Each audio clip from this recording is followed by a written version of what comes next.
It is said that the end of a journey is not always clear at first. Sometimes the path is shrouded in mist, and we must find our way through the fog. But in the end, truth will always light the way, even when it feels like it's too late. So now, let's dive into the final part of the stolen baby. The days after the truth had been revealed were quieter than any of them had imagined. Hannah and the boy, now inseparable, spent their mornings at the market, talking with the villagers, greeting old friends. The boy had his questions, many of them, but Hannah didn't mind. She answered them all, with patience, with love, and sometimes with tears. There was no rush to fix everything, no rush to make up for the lost years. Instead, they took their time, learning to be a family again. It was a fragile peace, a peace that could break at any moment if the right words were spoken. But for now, for today, they were together. And that Vivian hadn't left her house since the conversation. She spent most of her days sitting by the window, watching the world pass her by. She could hear the sounds of children laughing, the sounds of life moving forward, but she was stuck, frozen in time.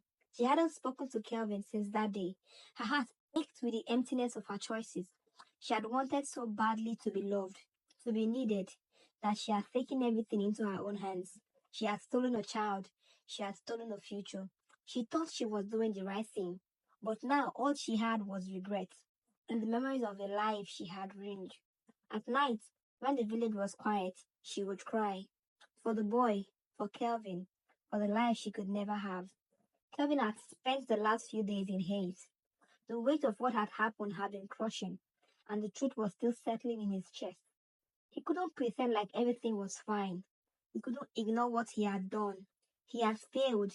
He had failed to see the truth when it was right in front of him. He had trusted the wrong person. He had believed a lie. He had to make a choice now. Where would he go from here?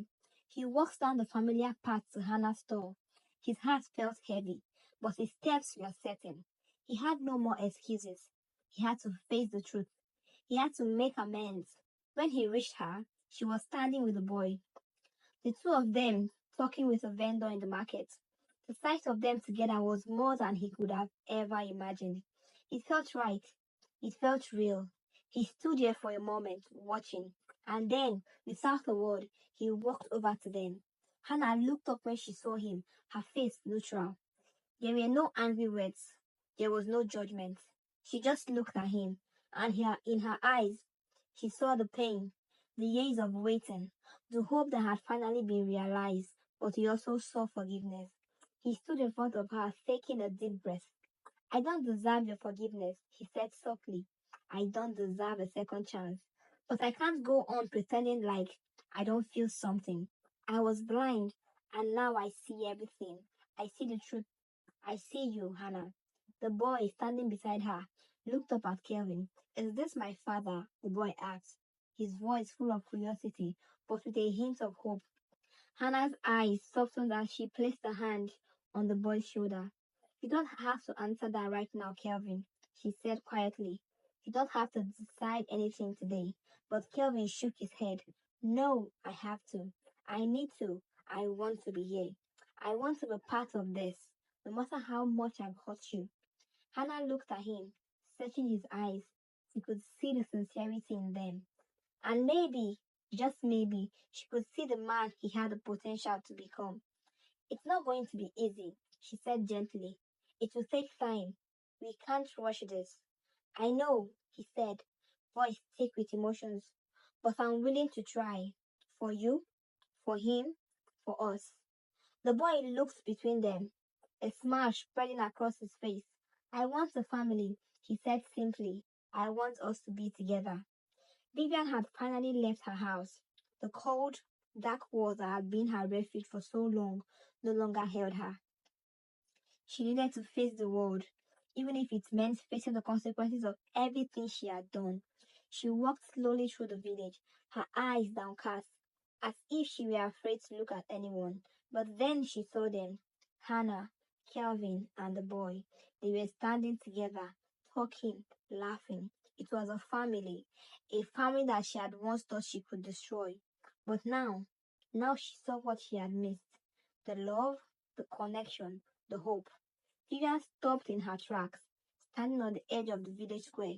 For a moment, she simply watched them, and then, slowly, she took a step forward. Calvin turned when he saw her. He didn't say anything at first, neither did Hannah, but there was a moment, just a moment, where everything seemed to stand still. Vivian stood there, broken and silent. She was alone. She had lost everything, and there was no going back.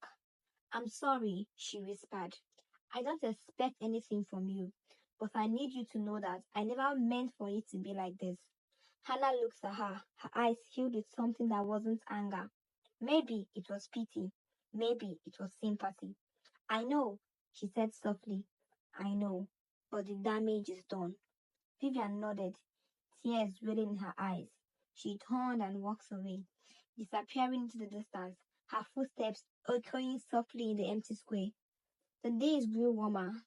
The village settled into a new rhythm. And for Hannah, Kelvin, and the boy, it was a new beginning. There was no grand gestures, no dramatic changes, but slowly they began to rebuild. A family, not perfect, but whole. They still had a long way to go, but for the first time in a long time, they were no longer defined by the lies of the past. They were moving forward, together, and somewhere far away, Vivian was still searching for peace.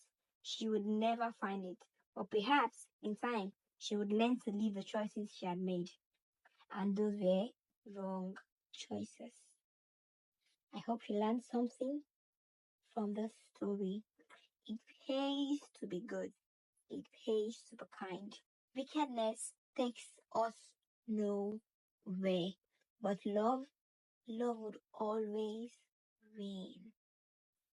So if you learned something from the story, hit me up in the comment section. Tell me what you learned. Share your experiences with me. And follow, share, subscribe. Thank you for watching.